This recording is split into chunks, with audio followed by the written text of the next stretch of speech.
Hello Fantasy Faithfuls and welcome to Robert Woods Fantasy Snapshot for 2020.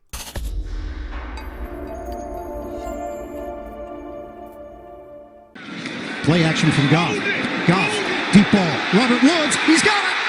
Robert Woods, he is gone! In 2020, the Los Angeles Rams and Robert Woods will be facing a group of teams that last year gave up 565 fantasy points to wide receivers in PPR, fourth most in the NFL with 12.5 yards per reception and 16 touchdowns on average. Breaking down his receiving, we see that he is very much reliant on shorter passes outside the numbers with a slight advantage to the short left.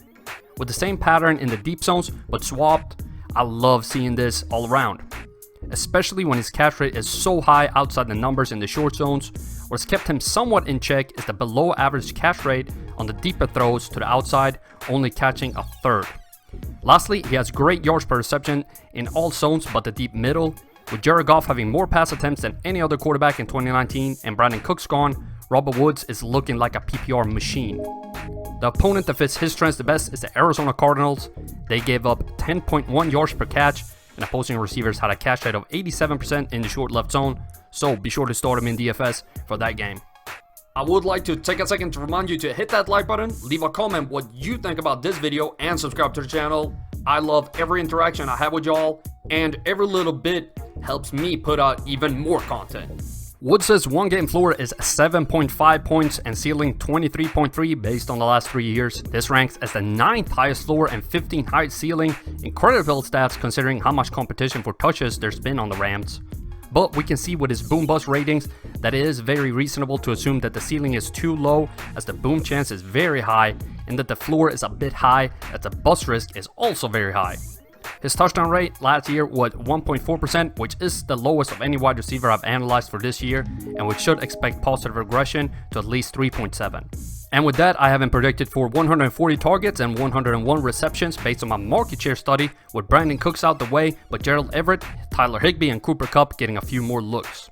We see hints of stability in the scoring coming more towards the end of the season as the Rams got hot and the offense started to click.